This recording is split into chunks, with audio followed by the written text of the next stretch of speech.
नमस्कार दोस्तों, स्वागत है आप सभी का हमारे YouTube चैनल पर। आज के इस एपिसोड में हम जानेंगे 1 करोड़ तक की पूर्ण संख्याएं, जो कि रीट में ये टॉपिक स्पष्ट सिलेबस में दे रखा है।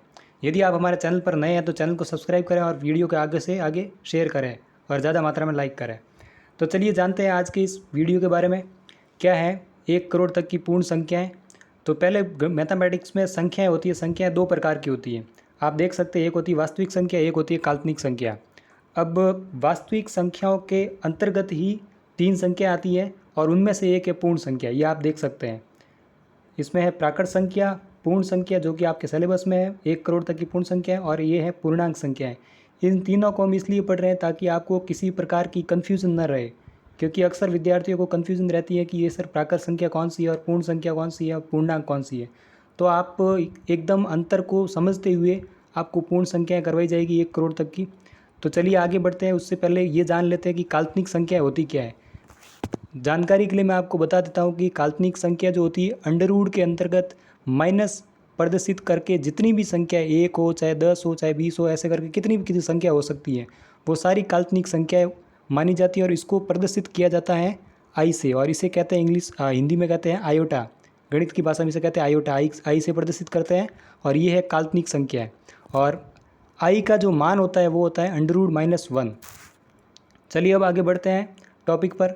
तो प्राकृत संख्या क्या होती है? प्राकृत संख्या ये आप देख सकते हैं, पहले आपको इसकी डेफिनेशन याद करनी है, और ये है कि सभी धनात्मक संख्याएं प्राकृत संख्या होती है। अब धनात्मक संख्या से तात्पर्य ये है कि 1 2 3 4 5 ऐसे करके अनंत तक जो भी संख्या है वो सारी कौन सी है? प्राकृत संख्या है।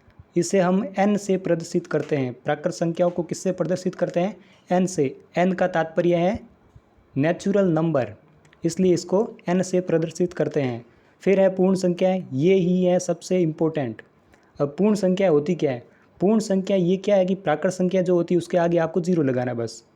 अब 0 से जो शुरू होगी धनात्मक संख्याएं, 0 और सभी धनात्मक संख्याएं, मतलब 0 भी साथ में और सभी धनात्मक संख्या जैसे 1 2 3 4 ऐसे करके अनंत तक जितनी भी संख्या है वो कौन सी होगी? पूर्ण संख्या होगी। बस यही है पूर्ण संख्या। जैसे पूछ लिया जाए कि 75, ऑप्शन में दे दिया जाए 75 -21 या फिर अंडर रूट -1 ऐसे करके पूछ लिया जाए, फिर इनमें आपसे पूछे कि इनमें से कौन सी पूर्ण संख्या है, तो आपको बताना है कि 75 जो है वो पूर्ण संख्या है। इसी तरीके से पूर्णांक संख्या कौन सी होती है? अक्सर ये कन्फ्यूजन रहती है पूर्ण और पूर्णांक में। तो पूर्ण संख्या वो संख्या है, आप देख सकते हैं यहाँ पर डेफिनेशन में मैंने स्पष्ट बताया है कि जो शून्य व सभी धनात्मक संख्या कौन सी है? पूर्ण संख्या। आपको बस यही याद रखना है। ये सिर्फ जानकारी के लिए बता रहा हूँ आपको, ताकि कन्फ्यूज़न ना हो। फिर पूर्णांक संख्याएं वे सभी ऋणात्मक संख्याएं, शून्य और सभी धनात्मक संख्या, यानी कि 0 के माइनस इस तरफ वाली, 0 के माइनस इस तरफ वाली अनंत तक और प्लस के इस तरफ वाली अनंत तक सभी संख्याएं कौन सी हैं? पूर्णांक संख्याएं। और पूर्ण संख्या को प्रदर्शित किया जाता है W से। याद रखना है आपको, W से प्रदर्शित किया जाता है पूर्ण संख्या को। परीक्षा में सवाल हूबहू ऐसा भी बन सकता है कि पूर्ण संख्या को किससे प्रदर्शित किया जाता है, तो W है इसका आंसर। फिर पूर्णांक संख्या को I और Z से प्रदर्शित किया जाता है। तो ये थी 1 करोड़ तक की पूर्ण संख्याओं को समझने का तरीका, और यही थी 1 करोड़ तक की पूर्ण संख्या है।